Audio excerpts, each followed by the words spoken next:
দেশের ৬৪ জেলার ৭০,০০০ পরিবারকে আজ জমি সহ ঘর দিচ্ছেন প্রধানমন্ত্রী মুজিব বর্ষের উপহার।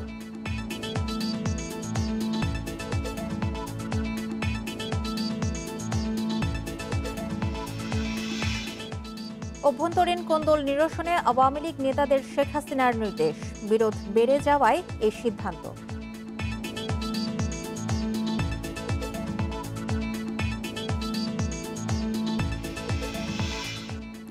রূপগঞ্জে বিদ্যুতের তার পড়ে আগুন, প্রতিবন্ধী 2 শিশুসহ একই পরিবারের 4 জনের মৃত্যু।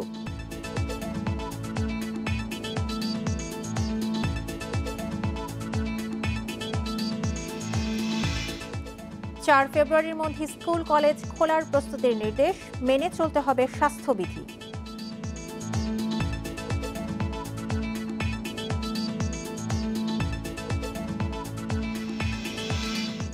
স্বাগত 1 ঘন্টার বিরতিহীন ইন্ডিপেন্ডেন্ট সংবাদের সঙ্গে আছি সঞ্চারী মজিদ তমা এবং আমি মুজাহিদুল ইসলাম। শুনছিলেন শিরোনাম, চলে যাচ্ছি বিস্তারিত সংবাদ। প্রাকৃতিক দুর্যোগে বিপন্ন ঘূর্ণিঝড় জলোচ্ছ্বাসে ক্ষতিগ্রস্ত প্রান্তিক জনগোষ্ঠীর মুখেও হাসি ফুটেছে।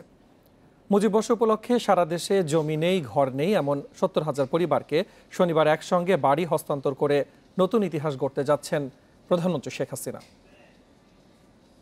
দেখতে পাচ্ছি সুন্দরবন সংলগ্ন উপজেলা শরণখোলা বাগেরহাটের এই অঞ্চলের মানুষেরা প্রতিনিয়ত ঘূর্ণিঝড়, জলোচ্ছ্বাস, বন্যার সঙ্গে লড়াই করে টিকে থাকে।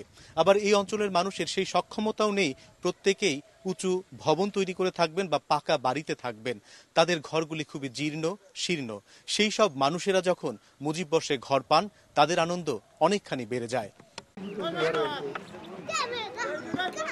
সিডর, আয়লা বা আমফান প্রতিবারই প্রাকৃতিক দুর্যোগে বিধ্বস্ত হয়েছে শরণখোলা।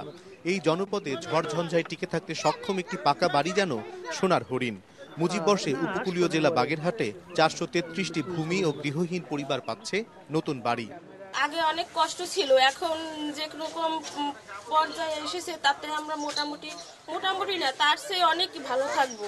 প্রধানমন্ত্রী ঘরগুলো দিয়ে আমাদের জীবন বাঁচাবারটা খুব গর্বিত মনে করি আমরা এই ঘরগুলো পাইয়া, কারণ এখন বাঁচাবার মতো একটু মাথা গোছার মতো ঠাঁই হয়েছে।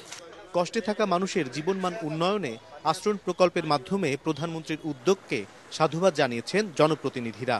মাননীয় প্রধানমন্ত্রীর যে উপহার, এজন্য আমরা চিরকৃতজ্ঞ মাননীয় প্রধানমন্ত্রীর কাছে, এবং আমি মনে করি শরণখোলার মানুষ এই ঘরের মাধ্যমে অনেক উপকৃত হবে। বিশেষ করে আপনারা জানেন যে সিডর সহ সবচেয়ে বড় বড় যত ঘূর্ণিঝড় আছে শরণখোলা উপজেলাকে ফেস করতে হয়। উপজেলা মাত্র 4টা ইউনিয়ন আছে, জনসংখ্যা 1,62,000 প্লাস। এখানে অনেক মানুষ, প্রান্তিক মানুষ আছে, ভূমিহীন আছে, গৃহহীন আছে। তাদেরকে যদি আমরা বহুতল ভবন করে দিই, সেক্ষেত্রে আমাদের জমির সংকুলন সম্ভব। আশ্রয় প্রকল্পের পরিচালক জানিয়েছেন, মুজিব বর্ষে সাধারণ মানুষের ক্ষমতায়ন বাড়াতেই বাড়ি দেওয়ার উদ্যোগ নিয়েছে সরকার। যে মুজিব শতবর্ষে বাংলাদেশের একজন মানুষও গৃহহীন থাকবে না, তাই সেই নীতিমাল লক্ষ্য এবং মাননীয় প্রধানমন্ত্রীর ঘোষণা বাস্তবায়নে আমরা সারা বাংলাদেশের ভূমিহীন, গৃহহীন তাদের দ্বিকক্ষ বিশিষ্ট একটি ঘর মাননীয় প্রধানমন্ত্রী মুজিব বর্ষ উপলক্ষে উপহার দিচ্ছেন। শনিবার দেশের 64 জেলায় একসাথে 70,000 পরিবার সরকারের খাস জমিতে পাবে নতুন বাড়ি, সাথে 2% জমির মালিকানা। শনিবার গণভবন থেকে ভিডিও কনফারেন্সে বাড়ি ও জমির দলিল হস্তান্তর করবেন প্রধানমন্ত্রী শেখ হাসিনা। অনিমেষ কর, ইন্ডিপেন্ডেন্ট নিউজ, বাগেরহাট। এ নিয়ে আরো জানাতে সাভার থেকে যোগ দিচ্ছেন সহকর্মী রুবেল আহমেদ। রুবেল, ঘর হস্তান্তর প্রক্রিয়া কখন শুরু হচ্ছে এবং আজকে কতজনকে নির্বাচন করা হয়েছে ঘর হস্তান্তরের জন্য, এবং সেক্ষেত্রে আপনি এলাকাবাসীর প্রতিক্রিয়া কেমন দেখছেন? দেখুন, আমি এখন যেখানটিতে দাঁড়িয়ে আছি এখানে কিন্তু সাভার উপজেলা প্রশাসনের পক্ষ থেকে যে প্রধানমন্ত্রীর যে অগ্রাধিকার আশ্রয় 2 প্রকল্প রয়েছে, এখানে কিন্তু যাদের জমি নেই, ঘর নেই, যাদের জন্য যে প্রকল্পটি বাস্তবায়ন করা হচ্ছে, এখানে কিন্তু ঘর নির্মাণ করা হয়েছে। আমরা সাভার উপজেলা প্রশাসনের সাথে কথা বলে যে বিষয়টি জানতে পেরেছি, তারা আমাদেরকে জানিয়েছেন যে সাভার উপজেলার জন্য প্রথম পর্যায়ে এখানে 41টি ঘর নির্মাণ করা হয়েছে, অর্থাৎ 41টি পরিবারকে এখানকার যে ঘরগুলো রয়েছে সেগুলো বুঝিয়ে দেওয়া হবে। সেই পরিবারকে ঘরগুলো বুঝিয়ে দেওয়ার লক্ষ্যে কিন্তু এরই মধ্যে ঢাকা জেলা প্রশাসন এবং সাভার উপজেলা প্রশাসনের সার্বিক তত্ত্বাবধানে কিন্তু ঘরের যে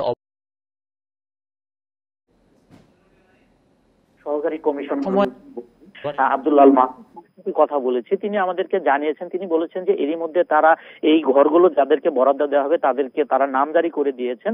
অর্থাৎ এই ঘরগুলো আজকে যখন প্রধানমন্ত্রী উদ্বোধন করবেন এরপরেই যাদের নামে ঘরগুলো বরাদ্দ দেওয়া হয়েছে তারা এই ঘরগুলোতে উঠবেন এবং এখানে যাবতীয় কাজ শেষ করা হয়েছে।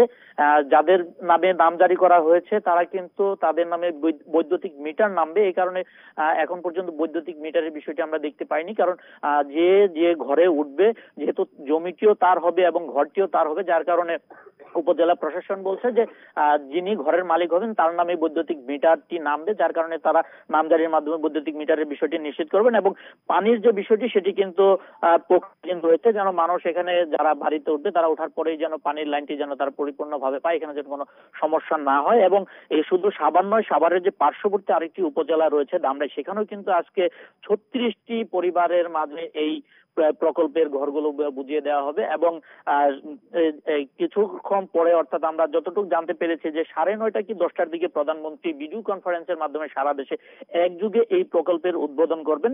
এবং এখানে আমরা এসেছি, তবে এখানে এই যেখানে ঘরগুলো হচ্ছে এখানে এই ভিডিও কনফারেন্সের মাধ্যমে সাভার উপজেলা প্রশাসনের যারা রয়েছেন তারা প্রধানমন্ত্রীর সাথে সংযুক্ত হবেন না, তারা উপজেলা প্রশাসনের যে হল রুম রয়েছে সেখানে থেকে তারা প্রধানমন্ত্রীর সাথে ভিডিও কনফারেন্সে সংযুক্ত হবেন। এবং এই ঘরগুলো যাদেরকে বরাদ্দ দেওয়া হয়েছে তারাও কিন্তু এখানে নেই, তারা সেই ভিডিও কনফারেন্সে সংযুক্ত হওয়ার জন্য সাভার উপজেলা প্রশাসনের হল রুমে রয়েছে বলে আমরা জানতে পেরেছি। তবে এখানে অবকাঠামোর নির্মাণের কাজ, যাবতীয় নির্মাণের কাজ শেষ হয়েছে, এখন পুরোপুরি প্রস্তুত রয়েছে। প্রধানমন্ত্রী উদ্বোধন করার পরে যাদের নামে ঘরগুলো বরাদ্দ দেওয়া হয়েছে তারা এখানে উঠতে পারবেন, আমরা এমনটি কিন্তু এখানে দেখতে পেয়েছি।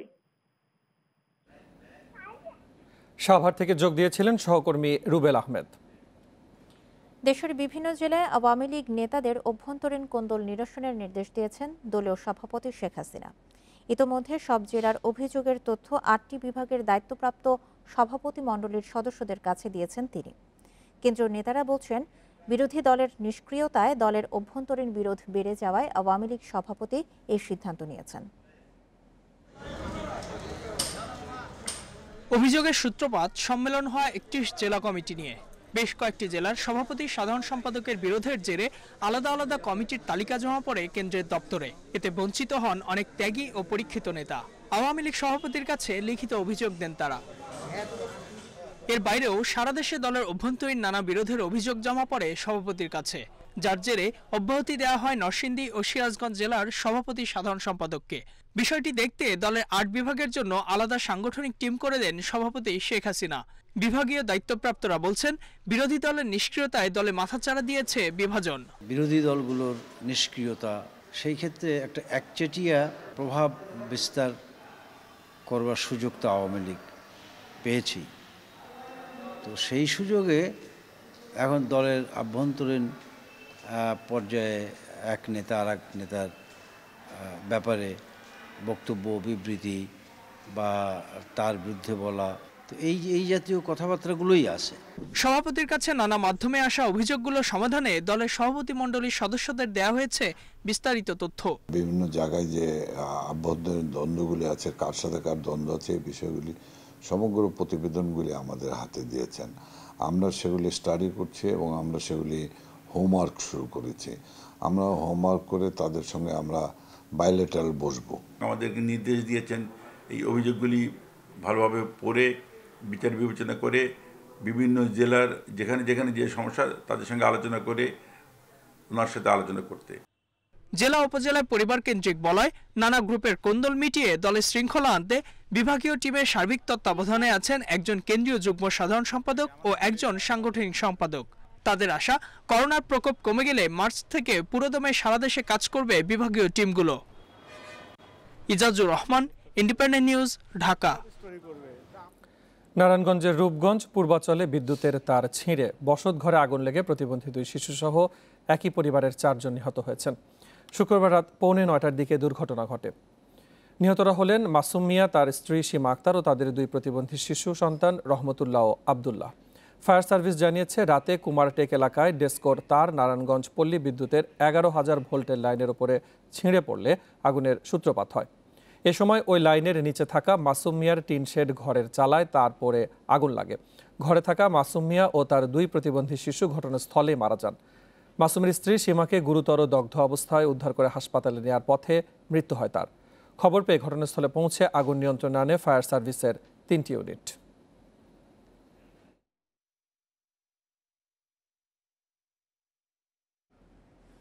শিক্ষা প্রতিষ্ঠান খুলতে 4 ফেব্রুয়ারির মধ্যে স্বাস্থ্যবিধি মেনে প্রস্তুতির নির্দেশ দিয়েছে মাধ্যমিক ও উচ্চশিক্ষা অধিদপ্তর। এরই মধ্যে তৈরি হয়েছে গাইডলাইনও। শিক্ষা প্রতিষ্ঠান সংশ্লিষ্টরা বলছেন তারা সব প্রস্তুতি নিয়ে রেখেছেন, নির্দেশ পেলেই শুরু হবে শিক্ষা কার্যক্রম। করোনার কারণে 10 মাসের বেশি সময় ধরে বন্ধ শিক্ষা প্রতিষ্ঠান। পড়াশোনার ক্ষতি কাটাতে অনলাইন মাধ্যমে শিক্ষা কার্যক্রম চালু হলেও এর সুবিধা নিতে পারছে না একটা বড় অংশই। এরই মধ্যে শুরু হয়েছে নতুন শিক্ষাবর্ষ। দেশে কমে এসেছে করোনার সংক্রমণও। এই অবস্থায় শিক্ষা প্রতিষ্ঠান খোলা যায় কিনা তা নিয়ে কাজ শুরু করে মন্ত্রণালয়। এর অংশ হিসেবে শিক্ষা প্রতিষ্ঠান খোলার একটি গাইডলাইন তৈরি করা হয়েছে। এতে বলা হয়েছে শিক্ষার্থীদের তাপমাত্রা মেপে প্রতিষ্ঠানে প্রবেশ করতে হবে। মাস্ক ছাড়া কাউকে প্রবেশ করতে দেয়া হবে না। আমাদের শিক্ষা প্রতিষ্ঠানগুলো নানান রকম কার্যক্রমের মাধ্যমে আমাদের শিক্ষার্থী, কর্মচারী এবং শিক্ষকদের স্বাস্থ্য সুরক্ষা নিশ্চিত করবে। গাইডলাইন অনুযায়ী সামাজিক দূরত্ব মেনে শিক্ষার্থীদের বসতে হবে ক্লাসে। সেক্ষেত্রে 5 ফুট বেঞ্চে একজন শিক্ষার্থী বসবে, 6 ফুট বেঞ্চে বসবে 2 জন শিক্ষার্থী। এক বেঞ্চ থেকে আরেক বেঞ্চের দূরত্ব হবে 3 ফিট। শিক্ষা প্রতিষ্ঠানের সমস্ত জায়গাগুলো মার্কিং করে দেওয়া হবে যেন সবাই সামাজিক দূরত্ব বজায় রেখে চলাফেরা করতে পারে। তাদের হাত ধোয়ার ব্যবস্থা করতে হবে। এদিকে সব ধরনের প্রস্তুতি নেয়ার কথা জানিয়েছে শিক্ষা প্রতিষ্ঠানগুলো। আমাদের সেই প্রস্তুতি কিন্তু আছে এবং হ্যান্ড স্যানিটাইজার, টেম্পারেচার মাপার যে যন্ত্রপাতি, প্রয়োজনীয় ইকুইপমেন্টস আমাদের কিন্তু ব্যবস্থা রয়েছে। অভিভাবকেরা বলছেন স্বাস্থ্যবিধি মেনে প্রতিষ্ঠান খুললে সমস্যা নেই, তবে সবার আগে এসএসসি এবং এইচএসসি পরীক্ষার্থীদের অগ্রাধিকার দেওয়ার আহ্বান তাদের। সকল বাচ্চারাও মনে হয় খুবই আনন্দিত, খুশি হবে। সেক্ষেত্রে এসএসসি এবং এসএসসি পরীক্ষার্থীদেরকে অগ্রাধিকার দিতে হবে। এছাড়া ফেব্রুয়ারি মাস থেকে শিক্ষার্থীদের অ্যাসাইনমেন্ট কার্যক্রমের জন্য প্রস্তুত থাকার নির্দেশও দিয়েছে মন্ত্রণালয়। নূরে আলম, ইন্ডিপেন্ডেন্ট নিউজ, ঢাকা। দুর্নীতির মামলায় অভিযুক্ত কারা উপমহাপরিদর্শক বজলুর রশিদকে জনস্বার্থের দায়িত্বে ফিরিয়ে আনতে চায় কারা অধিদপ্তর। 12 জানুয়ারি কারা মহাপরিদর্শক মোহাম্মদ মমিনুর রহমান স্বরাষ্ট্র মন্ত্রণালয়কে দেয়া চিঠিতে তার বদলি বা পদায়নের প্রস্তাব করেন। এমন প্রস্তাবে বিস্ময় জানিয়ে খতিয়ে দেখার আশ্বাস স্বরাষ্ট্রমন্ত্রী। তবে কারা অধিদপ্তরের দাবি, বজলুর রশিদকে চাকুরিতে ফেরাতে নয়, তার পদে নতুন কাউকে আনতেই বদলির সুপারিশ। কুরিয়ারের মাধ্যমে কোটি কোটি টাকা ঘুষ লেনদেনের অভিযোগে 2019 সালের 20 অক্টোবর দুদকে তলব করা হয় কারা সদর দপ্তরের ডিআইজি বজলুর রশিদকে। জিজ্ঞাসাবাদ চলাকালেই প্রায় 3.25 কোটি টাকার জ্ঞাত আয় বহির্ভূত সম্পদ অর্জনের দায়ে মামলা করে বজলুর রশিদকে গ্রেপ্তার দেখায় দুদক। পরে তাকে কারাগারে পাঠানো হয়। কিন্তু 12 দিনের মাথায় বিচারিক আদালত তাকে জামিনে মুক্তি দেয়। তবে মামলা চলায় তাকে সাময়িক বরখাস্ত করে স্বরাষ্ট্র মন্ত্রণালয়। এ মামলায় অভিযোগ গঠন হয়ে বিচার কাজ শুরু হয়েছে। তবে কারা অধিদপ্তর হঠাৎ করেই বজলুর রশিদকে বরিশাল বিভাগীয় কারা উপমহাপরিদর্শকের দপ্তরে বদলি বা পদায়ন এবং একই সঙ্গে কারা অধিদপ্তর ঢাকায় সংযুক্ত করার প্রস্তাব করে। এ সুপারিশে অবাক খোদ স্বরাষ্ট্রমন্ত্রী। এটা তো হওয়া উচিত না, কি করেছে কেন করেছে আমি দেখতে হবে। আমি তো না জেনে কথা বলি না, কখনো জেনে নেই। তো আমার মনে হয় এই ধরনের তো করা উচিত না, কেন করবো সেটা। দুদকের আইনজীবী বলছেন, দুর্নীতির মামলায় অভিযুক্ত হওয়ার পাশাপাশি তথ্য গোপন করে জামিন নিয়ে আরেকটি অপরাধ করেছেন তিনি। এর মধ্যে তাকে চাকরিতে ফেরানোর প্রস্তাব পুরোপুরি আইন বিরোধী।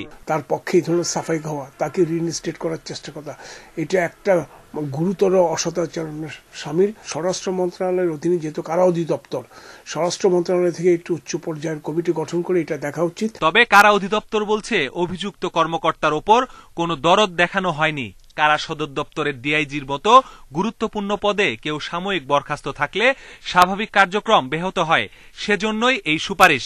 কখনোই আমরা কিন্তু বরখাস্তকে তাকে কাজে যোগদানের ব্যাপারে কখনোই কোথাও লেখা হয় নাই। শুধুমাত্র আমাদের পদটাকে ঢাকা হেডকোয়ার্টারকে শূন্য করার জন্য আমরা তাকে বরিশালে বদলি দেখিয়ে তাকে আমরা কারা অধিদপ্তরে সংযুক্ত করেছি। এ বিষয়ে সাবেক সচিব আবু আলম মোহাম্মদ শহীদ খান বলছেন, মামলার আসামি সাময়িক বরখাস্ত হওয়া সরকারি কর্মকর্তাকে বদলির সুপারিশ গ্রহণযোগ্য নয়। সাময়িক বরখাস্ত থাকাকালীন সময়ে তাকে বদলির সুপারিশটা খুব অবাক করার মতো একটা বিষয়, কেন আইন ও বিধিতে এরকম কোনো সুযোগ নেই। কেন কিভাবে এটা করা হলো এটা আরো গভীরে যেয়ে দেখতে হবে। বজলুর রশিদ 2016 সালের 27 অক্টোবর কারা উপমহাপরিদর্শক পদে যোগদান করেন। Masudur Rahman, independent news, Dhaka. সড়ক পরিবহন ও সেতুমন্ত্রী ওবায়দুল কাদেরের পরিবার নিয়ে সংসদ সদস্য ইকরামুল করিম চৌধুরীর ফেসবুক লাইভে করা মন্তব্য নিয়ে নোয়াখালীতে সমালোচনার ঝড় উঠেছে। বৃহস্পতিবার রাতে ফেসবুক লাইভে আওয়ামী লীগ সাধারণ সম্পাদক ওবায়দুল কাদের সম্পর্কে বিরূপ মন্তব্য করেন নোয়াখালী 4 আসনের এমপি ইকরামুল করিম চৌধুরী। কিছুক্ষণ পর সেটি সরিয়ে নিলেও তা ভাইরাল হয় সামাজিক যোগাযোগ মাধ্যমে। ইকরামুলের মন্তব্যের প্রতিবাদে শুক্রবার সন্ধ্যায় বসুরহাটে আব্দুল কাদের মির্জার নেতৃত্বে মিছিল সমাবেশ করেন দলের নেতাকর্মীরা। এর আগে দুপুরে মাইজদীতে কাদের মির্জার বিরুদ্ধে বিক্ষোভ করেন ইকরামুলের অনুসারীরা।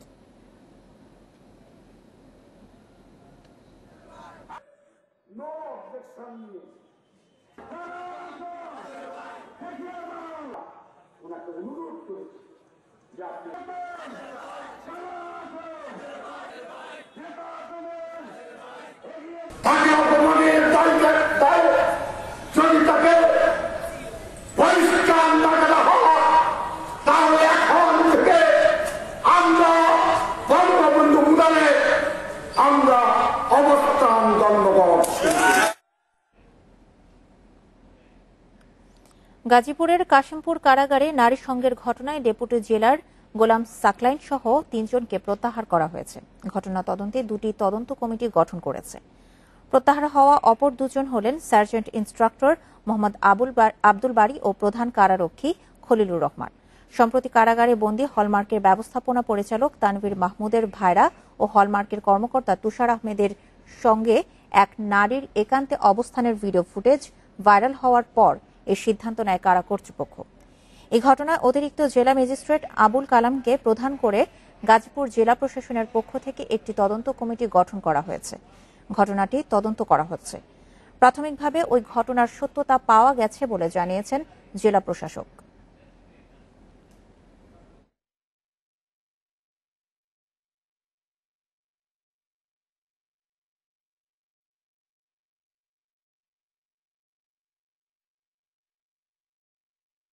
আমার কি ক্ষমতা আছে জেলের ভিতর থেকে আসামি আমি নিয়ে এসে গেট অর্ডার, গেট সাবি, যৌথ বাহিনী, তারপরে হাবিলদার, সুবেদার সব আছে, কেউ আমার কথা আমি সবাইকে নিয়ে একবারে আমি সবকিছু হয়ে গেছি, সম্ভব?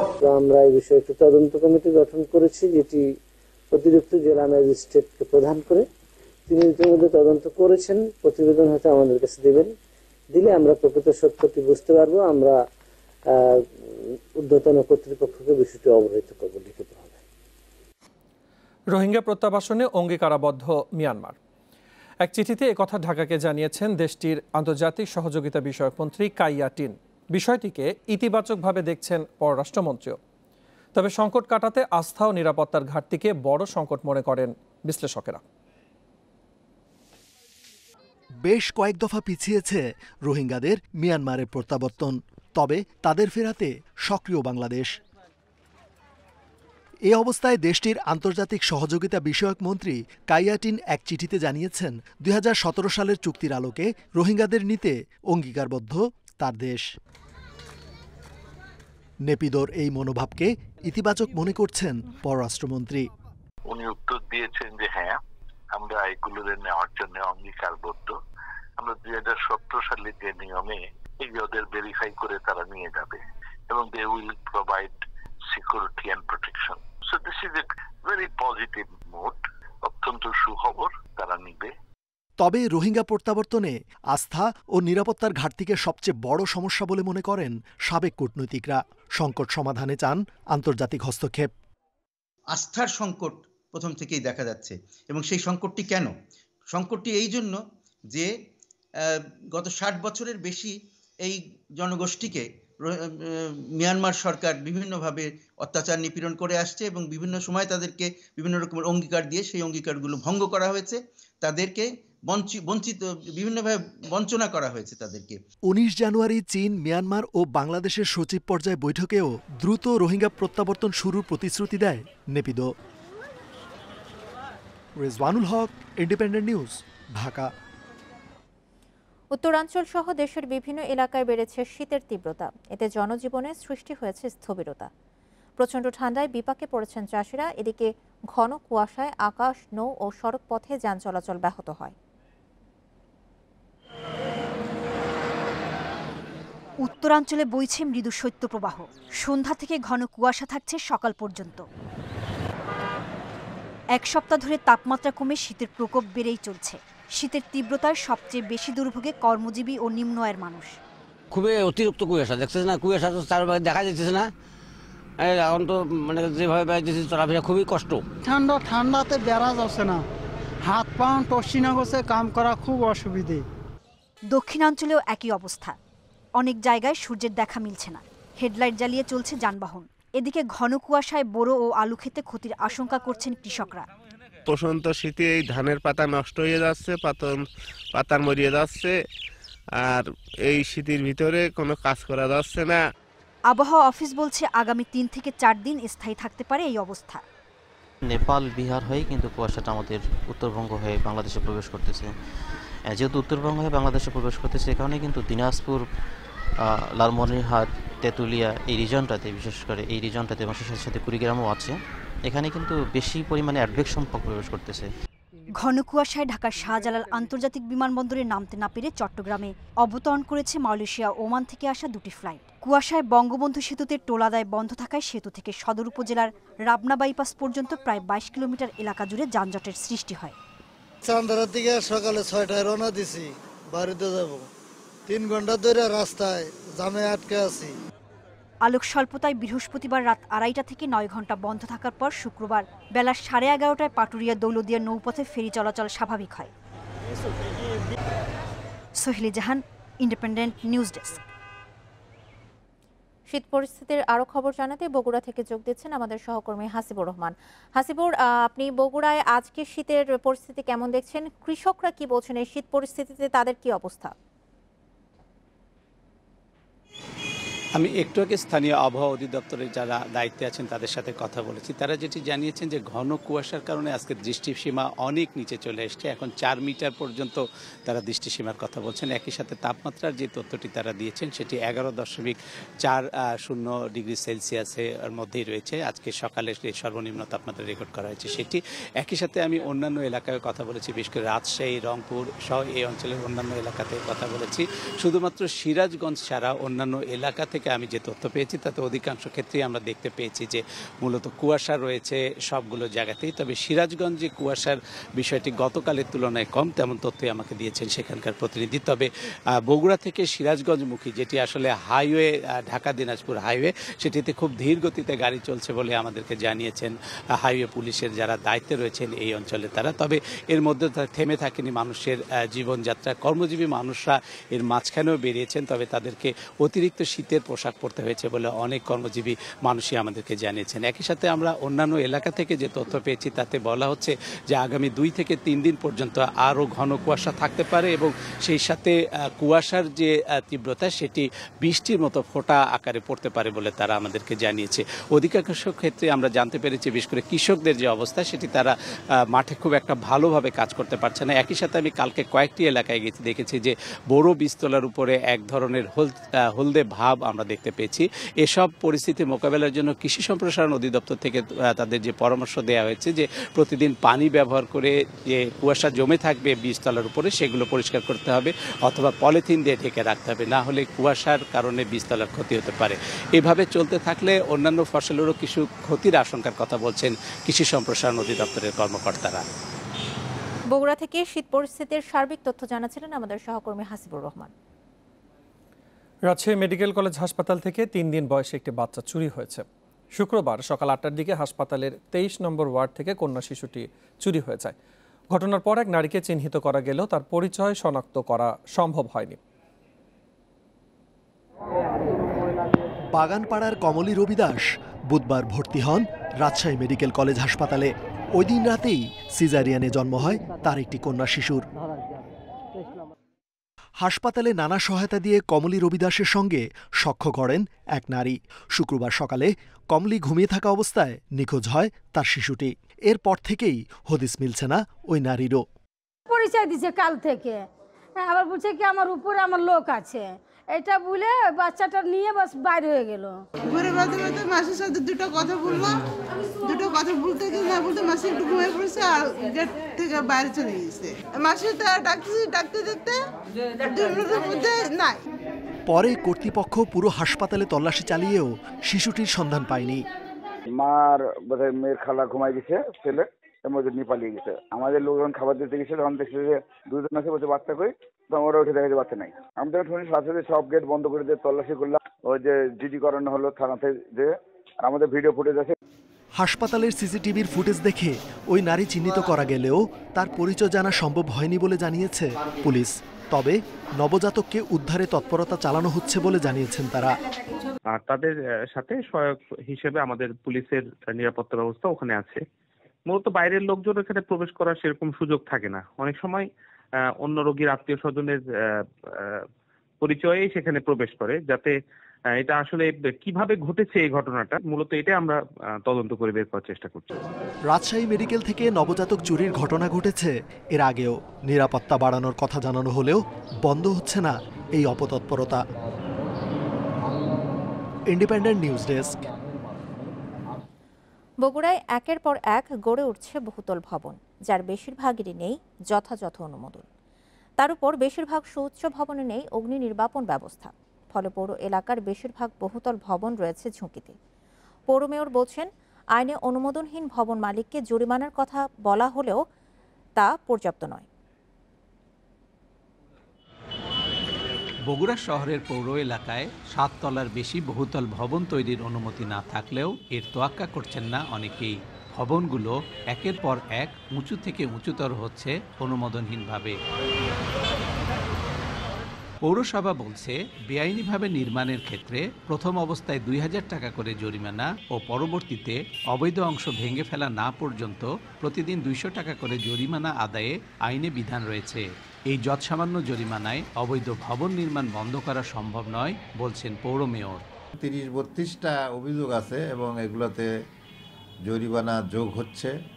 আমরা ইতিমধ্যে 2টা প্রতিষ্ঠানের কাছ থেকে প্রায় 7 লাখ টাকার মতো জরিমানাও আদায় করেছি আমরা। তো কিছুতেই এই অল্প জরিমানা এটা রোধ করা যাচ্ছে না, জরিমানার পরিমাণ বাড়ানো দরকার। তবে ভবন মালিকদের বিরুদ্ধে আনা এসব অভিযোগের সদুত্তর নেই আবাসন খাতের ব্যবসায়ীদের কাছে। যারা রিয়েল এস্টেটের ব্যবসায় জড়িত তারা কিন্তু বিল্ডিং কোড মেনেই করতেছে, কারণ তাদের ইঞ্জিনিয়ার আছে, তাদেরই আছে, তারা বিল্ডিং কোড মেনেই করতেছে। এখন ধরেন অনেকেই রিহাবের সদস্য না বা আমাদের রিয়েল এস্টেটের সদস্য না, তারা করতেছে কি যে আমরা 2-3 মিলে একটা বাসা করে তারা নিজেরাই বিক্রি করতেছে, নিজেরাই থাকতেছে, নিজেদের মতো করতেছে। এরা কিন্তু কোনো কোড মাপতেছে না। এদিকে 8 তলার উপর ভবনে আগুন লাগলে তা নিয়ন্ত্রণে সীমাবদ্ধতার কথা জানিয়েছেন জেলা ফায়ার সার্ভিসের কর্মকর্তারা। আমাদের কাছে যেগুলো আসেন আমরা সেগুলো এখান থেকে অধিদপ্তরে পাঠিয়ে দিই বাস্তব অবস্থা দেখে। আর যেগুলো বিদ্যমান হয়ে গেছে, অলরেডি বিদ্যমান, সেগুলোকে আমরা তদারকি করছি এবং প্রায়শই আমরা বিভিন্ন জায়গায় পরিদর্শন করে সেগুলোকে আমরা পরামর্শ দিচ্ছি যেটা সঠিক আছে কিনা। পৌরসভার তথ্য অনুযায়ী 2 শতাধিক ভবন মালিককে অনুমোদনহীন ভবন ভেঙে ফেলার নোটিশ দেওয়া হয়েছে। আর এর মধ্যে 2 জনের কাছ থেকে আদায় করা হয়েছে 7 লাখ টাকা জরিমানা। Hasibur Rahman, independent news, Bogura. গেল 5 বছরে দেশের জিডিপি প্রবৃদ্ধির গড় হার 7% বেশি, অথচ এর প্রভাব নেই কর্মসংস্থানে। নতুন কাজের ক্ষেত্র তৈরি না হওয়ায় বাড়ছে বেকারত্ব, হতাশায় চাকরি প্রত্যাশীরা। অর্থনীতিবিদরা বলেছেন, কয়েক বছর ধরেই বেসরকারি বিনিয়োগ আটকে আছে জিডিপির 22 থেকে 23%। একেই নতুন কর্মসংস্থান তৈরি না হওয়ার বড় কারণ বলছেন বিশ্লেষকেরা। বেশ কয়েক বছর ধরেই দেশের জিডিপি প্রবৃদ্ধির হার ঈর্ষণীয়। সপ্তম পঞ্চবার্ষিকী পরিকল্পনার 5 বছরে প্রবৃদ্ধির গড় হার 7 ভাগ ছাড়িয়ে গেছে। করোনার প্রাদুর্ভাব না থাকলে পরিকল্পনার শেষ বছরে প্রবৃদ্ধি লক্ষ্যমাত্রাকেও ছাড়িয়ে যেত বলে মনে করেন অনেকে। কর্মসংস্থানকে গুরুত্ব দেওয়া হয় সপ্তম পঞ্চবার্ষিক পরিকল্পনায়। অথচ লক্ষ্যমাত্রার চেয়ে কর্মসংস্থান কম হয়েছে ৩৪ লাখ। বেকারত্বের হারের বিচারে দক্ষিণ এশিয়ার ৮ দেশের মধ্যে এখন বাংলাদেশ তৃতীয়। পরিসংখ্যান ব্যুরোর সবশেষ তথ্য মতে স্নাতক ও স্নাতকোত্তর পাশ করা বেকার যুবকের সংখ্যা ৪ লাখের বেশি। যখন দেখতেছে একটা ছেলে বা মেয়ে পড়াশোনা কমপ্লিট করছে বাট তাদের এক্সপেকটেশন অনুযায়ী জব পাচ্ছে না, চাকরির যে সংখ্যাটা দরকার সেই সংখ্যায় তাদের এটা অবশ্যই অপ্রতুল। অর্থনীতিবিদরা বলছেন দেশের জিডিপি প্রবৃদ্ধির সঙ্গে কর্মসংস্থানের মিল নেই। তাই এই অবস্থা উত্তরণে দেশি বিদেশি বিনিয়োগ আকর্ষণের পরিকল্পনা নেওয়ার পরামর্শ তাদের। প্রায় ৬-৬.৫% মতো অ্যাভারেজ গ্রোথ, তার সাথে তাল মিলিয়ে কিন্তু আমাদের কর্মসংস্থান সেভাবে বাড়েনি। ১২ মিলিয়ন যে টার্গেট ছিল এমপ্লয়মেন্ট ক্রিয়েশন, তার চেয়ে বেশ কয়েক মিলিয়ন কম এমপ্লয়মেন্ট ক্রিয়েটেড হয়েছে। রপ্তানিমুখী বা আন্তর্জাতিক কম্পিটিটিভ শ্রমঘন শিল্পের বিকাশটি আমাদের জন্য খুবই অত্যাবশ্যকীয় হয়ে দাঁড়িয়েছে। উপরন্তু নতুন নতুন প্রযুক্তি ব্যবহারের কারণেও শ্রম নিয়োজনের চাহিদা কমছে। পরিকল্পনা মন্ত্রী বলছেন, অর্থনৈতিক অঞ্চলগুলোতে সুযোগ সুবিধা বাড়ানোর মাধ্যমে দেশি বিদেশি বিনিয়োগ বাড়ানোর চেষ্টা করছে সরকার। এর মাধ্যমে তৈরি হবে নতুন কর্মসংস্থান। সার্ভিস খাতে, সেবা খাতে, কৃষি খাতে যে বিনিয়োগ বাড়ে, তাহলে বিনিয়োগের সঙ্গে সঙ্গে কাজও সৃষ্টি হবে এবং সেটা আমরা বিনিয়োগ বাড়াবার জন্য আমরা অভ্যন্তরীণ বিনিয়োগ আছে আমরা নিজেরাই করি। সরকারের নীতি নির্ধারকরা বলছেন, পোশাক শিল্প সহ অন্যান্য উৎপাদন খাতে অটোমেশনের কারণে গেল ৫ বছরে কর্মসংস্থান লক্ষ্যমাত্রার চেয়ে কম হয়েছে। আগামীতে অটোমেশনের ব্যবহার বাড়লে তা আরও কমবে। তাই চাকরি প্রত্যাশীদের প্রযুক্তির সঙ্গে তাল মিলিয়ে নিজেদের তৈরি করার পরামর্শ অর্থনীতিবিদদের। Sohel Rana, independent news, Dhaka. আইনশৃঙ্খলা বাহিনীর সাপের বিষ বলে জব্দ বা উদ্ধার করা পদার্থ আসলে সাপের বিষই নয়। এ নিয়ে মামলার তদন্ত প্রতিবেদনেও মেলেনি কোনো প্রমাণ। এতে বাধ্য হয়ে এখন তাদের করতে হচ্ছে প্রতারণার মামলা। এদিকে ওষুধ উৎপাদন প্রতিষ্ঠানগুলো বলছে দেশে ওষুধ তৈরিতে সাপের বিষ ব্যবহারই হয় না। ২০১৩ সালে রাজধানীর উত্তরায় ১২ পাউন্ড সাপের বিষ পাওয়ার কথা জানায় র্যাব। ২২ জানুয়ারি ৫ জনকে আসামি করে উত্তরা পূর্ব থানায় হয় মামলা। তবে পরের বছরের ৯ ফেব্রুয়ারি তদন্ত কর্মকর্তার প্রতিবেদনে মেলেনি এই দাবির প্রমাণ। এর ২ দিন পর আবার করতে হয় প্রতারণার মামলা। গত বছর ডিসেম্বরে প্রায় ৯ কেজি বিষ উদ্ধারের কথা জানিয়ে র্যাব দাবি করে আটক হওয়ারা আন্তর্জাতিক চোরাচালান চক্রের সদস্য। সংবাদ বিজ্ঞপ্তিতে জানানো হয় সেই বিষের বাজার মূল্য ৭৫ কোটি টাকা। তবে মামলার নথিতে এ দাম দেখানো হয়েছে ৩ কোটি টাকা। ৭২ কোটি কমেছে কয়েক ঘন্টায়।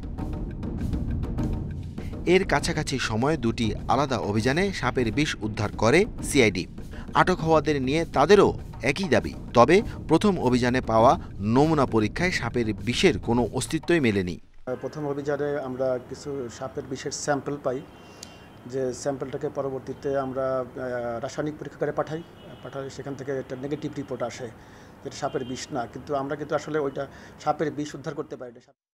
অভিযান পরবর্তী সংবাদ সম্মেলনে সাপের বিষ দিয়ে ওষুধ তৈরির কথা বলা হলেও প্রস্তুতকারী প্রতিষ্ঠান জানাচ্ছে সেখানে সাপের বিষের কোনো ব্যবহারই নেই। সাপের বিষ থেকে ওষুধ তৈরি এটার ঠিক না, এটা আমাদের এখানে ভাবে ব্যবহৃত হয় না। কোটি টাকার বিষ উদ্ধারে করা মামলাগুলো টিকছে না কেন, এই প্রশ্ন ছিল র্যাবের কাছে। মূলত যদি এটি প্রকৃতপক্ষে সাপের বিষ হয় তাহলে এটি মামলা দায়েরের পর যে রাসায়নিক পরীক্ষাগার থেকে প্রাপ্ত রিপোর্ট ভিত্তিতে তার বিরুদ্ধে চোরাচালানের মামলা দায়ের করা হয়। প্রাথমিক পর্যায়ে আমরা কিন্তু প্রতারণার একটি মামলা দায়ের করে থাকি। অর্থাৎ প্রাথমিক পর্যায়ে যদি প্রকৃতপক্ষে সাপের বিষ হয় তাহলে সাপের বিষের জন্য যে ধরনের আইন রয়েছে দেশে প্রচলিত আইন, সেই আইনের বিরুদ্ধে মামলা দায়ের হয়ে থাকে। তবে আইনজীবীরা বলছেন অভিযানের পর যাচাই বাছাই না করেই কাউকে গ্রেফতার আইন পরিপন্থী। কেমিক্যাল রিপোর্ট যেটা সেখানে বলা হচ্ছে যে এটা সাপের বিষ না, কিন্তু এরকম একটা লোককে আমরা যেমন মিডিয়ায় দেখেছি, যেমন আপনার গ্রেফতার করা হচ্ছে, মিডিয়ায় ফ্লাউ করে প্রচার করা হচ্ছে, যদি সেটা সাপের বিষ না হয়ে থাকে তো সেই ধরনের একটা ঘটনার মাধ্যমে যাকে গ্রেফতার করা হলো তাকে তো হয়রানি শুধু না, তার মান সম্মানের হানি করা হয়েছে। এদিকে সাপের বিষ নিয়ে প্রতারক চক্রের ফাঁদে পড়ে অনেকেই নিঃস্ব হয়েছেন বলে সতর্ক করছেন বিশেষজ্ঞরা। এগুলো হচ্ছে আসলেই কতগুলো প্রতারণা করার জন্য টাকা হাতিয়ে নেওয়ার জন্য 1 কোটি টাকা 1.5 কোটি টাকার সাপের বিষ 5 লাখ 10 লাখ টাকায় বিক্রি করে, তো এটা তো সাধারণ মানুষ বুঝাই যায় যেটা প্রতারণা।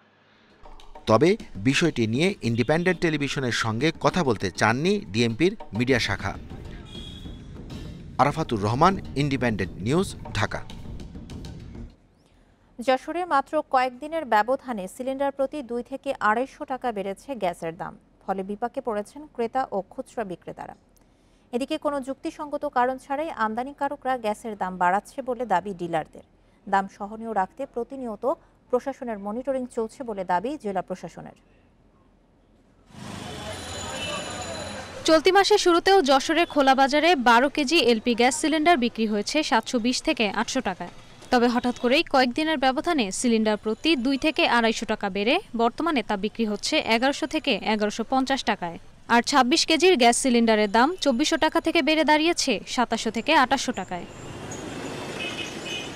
হঠাৎ করেই এলপিজি সিলিন্ডারের দাম বেড়ে যাওয়ায় ভোগান্তিতে পড়েছেন সাধারণ মানুষ।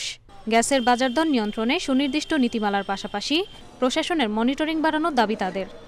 দিন আনে দিন খায় আমাদের জন্য এইভাবে 200-250 টাকা পার গ্যাসে আপনার বৃদ্ধি পাওয়া মানে অনেক বড় ব্যাপার। এইভাবে বাজারের অনিয়ন্ত্রিত যে ব্যবস্থা, এতে তো আমরা দিশেহারা। যদি সরকারি কোনো নিয়ন্ত্রণ না থাকে তাহলে এ নিয়ে অনেক অনাসৃষ্ট হতে পারে। সিলিন্ডার গ্যাসের দাম বৃদ্ধিতে বিপাকে খুচরা বিক্রেতারাও।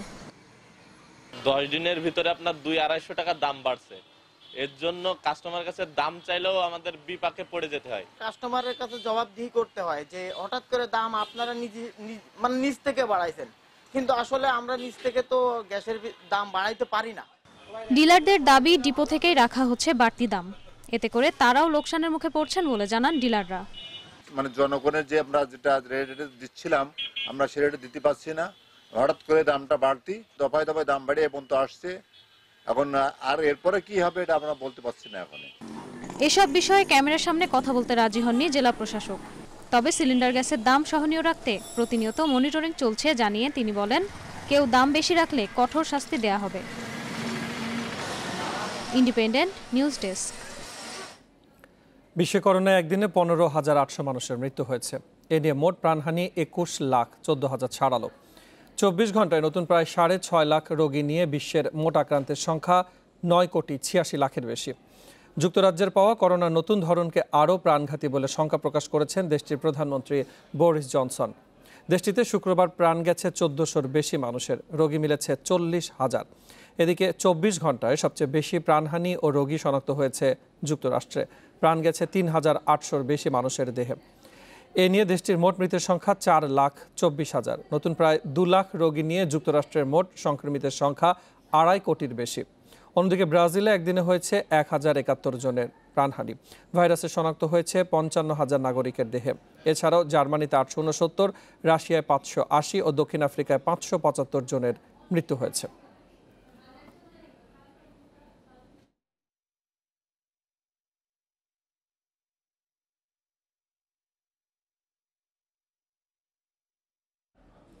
ভারতের বিরোধী দল কংগ্রেসের নতুন প্রেসিডেন্টের জন্য আগামী জুন মাসে অভ্যন্তরীণ নির্বাচনের সময়কাল নির্ধারণ করা হয়েছে। শুক্রবার কংগ্রেসের ওয়ার্কিং কমিটির এক বৈঠক শেষে একথা জানিয়েছেন দলের সাংগঠনিক সাধারণ সম্পাদক কেসি বেণুগোপাল। বৈঠকের শুরুতে দলের নির্বাচন কমিটি মে মাসে এই অভ্যন্তরীণ নির্বাচনের প্রস্তাব দিলেও তাতে আপত্তি জানায় বৈঠকে উপস্থিত নেতাদের একাংশ। আসন্ন 5 রাজ্যের নির্বাচনের জন্য ফেব্রুয়ারি মাসে নির্বাচনের দাবি জানানো হয়। তবে 5 রাজ্যের বিধানসভার আগে অভ্যন্তরীণ নির্বাচনের এত বড় প্রক্রিয়ার ঝুঁকি নিতে চাননি দলের সিনিয়র নেতারা। পরে নানা তর্ক বিতর্কের পর মে মাসে নির্বাচন প্রক্রিয়া শুরু এবং জুনের মধ্যেই নতুন সভাপতি নির্বাচিত করার সিদ্ধান্ত নেওয়া হয়। 2019 সালে লোকসভা নির্বাচনের ব্যর্থতার দায় নিজের ঘাড়ে নিয়ে পদত্যাগ করেন সাবেক প্রেসিডেন্ট রাহুল গান্ধী। এরপর থেকে দলের অন্তর্বর্তী সভাপতির দায়িত্ব পালন করছেন সোনিয়া গান্ধী।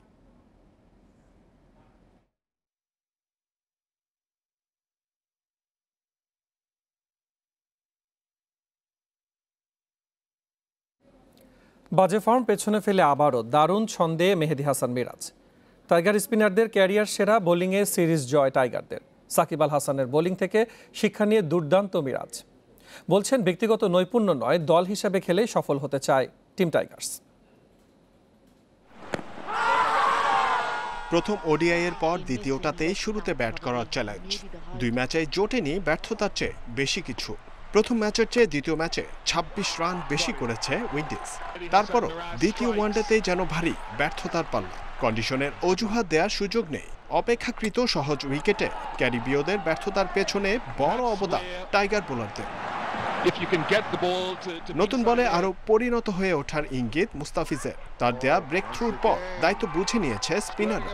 আগের ম্যাচের নায়ক সাকিব এবার নেপথ্যের ভূমিকায়। ক্যারিয়ার সেরা বোলিংয়ে ম্যাচ সেরা যিনি, সেই মেহেদী মিরাজ কদিন আগেও দলে জায়গা নিয়ে ভুগছিলেন অনিশ্চয়তায়। প্রথম ম্যাচে সাকিবের বোলিং পর্যবেক্ষণ করে পেয়েছেন সাফল্যের মন্ত্র। দেখেন যে আমরা তো সবসময় স্পিনাররা খুব ভালো জায়গায় বোলিং করেছে, বিশেষ করে সাকিব ভাই। আমরা তো জানি সাকিব ভাইয়ের এক্সপিরিয়েন্স এবং সে সবসময় ভালো বোলিং করে এবং ভালো জায়গায় সিচুয়েশন অনুযায়ী বল করে। বাট আমি অ্যাজ এ জুনিয়র প্লেয়ার হিসাবে আমি অনেক কিছু শিখি সাকিব ভাইয়ের কাছ থেকে। তিনি আমাকে বিভিন্ন রকম টিপস দেয় এবং ভালো সিচুয়েশন অনুযায়ী বিভিন্ন কথা বলে। নিউ নর্মালে ভিন্ন ঘরানার ইঙ্গিত টাইগার ক্রিকেটে। দল হিসেবে পারফর্ম করে অনন্য তামিমরা সুস্থ প্রতিযোগিতায় আসছে বাড়তি জ্বালানি। এন্ড অফ দ্য ডে আমার নিজের সাথে নিজের কম্পিটিশনটা বেশি। আমি কে বসে আছে বা কি খেলছে না এটা আমি কখনো চিন্তা করি না। আমি সবসময় চেষ্টা করি যে নিজের সাথে নিজে কম্পিটিশন করার জন্য। নিজে যদি কম্পিটিশন নিজের সাথে নিজে জিতি তাহলে আমি নিজেকে অনেক ভালো ফিল করি এবং হ্যাপি থাকি। শনিবার চট্টগ্রাম যাবে 2 দল। সোমবার সেখানে সিরিজের তৃতীয় ও শেষ ওয়ানডে। মিরপুরে আজ সূর্য উঠেছে, কিন্তু অতিথিদের মুখ সেই গোমরায় থাকলো। জেসন ও তার কোম্পানির অসহায় আত্মসমর্পণে জমল না রোমাঞ্চ। সাগরিকায় কি পুরো অস্ত যাবে ক্যারিবীয় সূর্য? অতিথিদের পুরো না ডুবিয়ে হয়তো থামবে না তামিমের দল। জহিরুল ইসলাম, ইন্ডিপেন্ডেন্ট নিউজ, শেরেবাংলা জাতীয় ক্রিকেট স্টেডিয়াম, ঢাকা। সাকিব আল হাসানকে ছাড়াই এবছর নিউজিল্যান্ড সফরে যেতে হবে টিম বাংলাদেশকে। মার্চে তৃতীয় সন্তানের বাবা হতে চলেছেন বিশ্বসেরা অলরাউন্ডার। সে সময় স্ত্রীর পাশে থাকতেই ছুটি নিচ্ছেন। তবে এই ব্যাপারে এখনও বিসিবিকে আনুষ্ঠানিকভাবে কোনো চিঠি দেননি তিনি। 1 বছরের নিষেধাজ্ঞা কাটিয়ে ওয়েস্ট ইন্ডিজ সিরিজ দিয়ে রাজস্বিক প্রত্যাবর্তন হয় সাকিবের। মার্চে নিউজিল্যান্ড সফরে বাংলাদেশ দল খেলবে 3 ম্যাচের ওয়ানডে ও টি20 সিরিজ।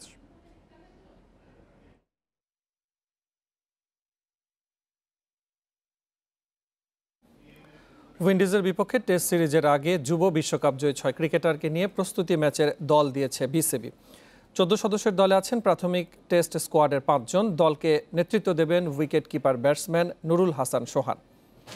দল সাজাতে তরুণদের প্রাধান্য দিয়েছে নির্বাচকেরা। এরা হচ্ছেন আকবর আলী, মাহমুদুল হাসান, তৌহিদ হৃদয়, শাহিন আলম, শরীফুল ইসলাম ও শাহাদত হোসেন দীপু। আর টেস্ট দলের সদস্যরা হলেন নুরুল হাসান সোহান, সাইফ হাসান, খালেদ আহমেদ, ইয়াসির রাব্বি ও সাদমান ইসলাম। 29 জানুয়ারি শুরু প্রস্তুতি ম্যাচ। 2 ম্যাচ সিরিজের প্রথম টেস্ট 3 ফেব্রুয়ারি চট্টগ্রামের জহুর আহমেদ চৌধুরী স্টেডিয়ামে।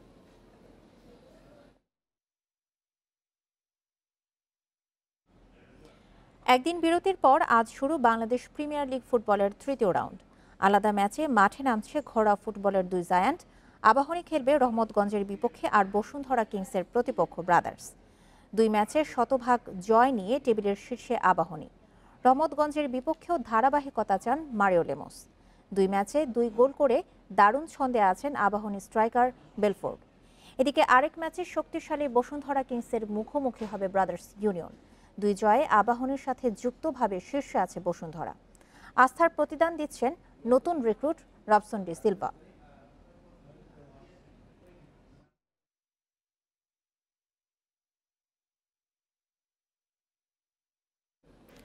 লিগ 1-এ বড় জয় পেয়েছে পিএসজি। মপেলিয়েকে হারিয়েছে 4-0 গোলে। ম্যাচের 19 মিনিটেই 10 জনের দলে পরিণত হয় মপেলিয়ে। কিলিয়ান এমবাপেকে ফাউল করে লাল কার্ড দেখেন দলটির গোলরক্ষক জোনাস অমলিন। এরপর বিরতির আগে পিএসজিকে লিড এনে দেন এমবাপে। দ্বিতীয়ার্ধে মাত্র 4 মিনিটের ঝড়ে ব্যবধান 4 গুণ করে লা পারিসিয়ানরা। নেইমার, ইকার্দির গোলের পর জোড়া পূর্ণ করেন এমবাপে। এই জয়ে লিলের থেকে 3 পয়েন্ট বেশি নিয়ে শীর্ষে অবস্থান করছে পিএসজি।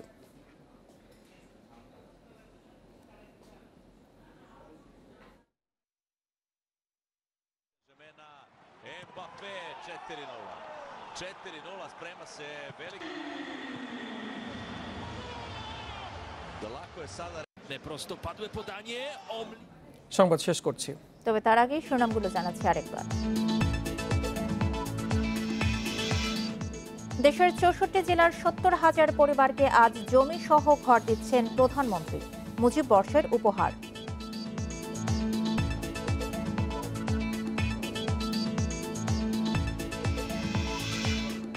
অভ্যন্তরীণ কোন্দল নিরসনে আওয়ামী লীগ নেতাদের শেখ হাসিনার নির্দেশ, বিরোধ বেড়ে যাওয়ায় এ সিদ্ধান্ত।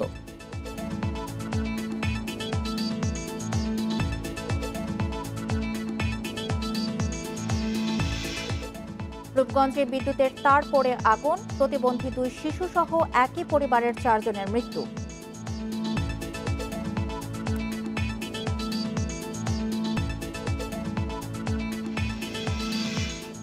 4 ফেব্রুয়ারির মধ্যে স্কুল কলেজ খোলার প্রস্তুতির নির্দেশ, মেনে চলতে হবে স্বাস্থ্যবিধি।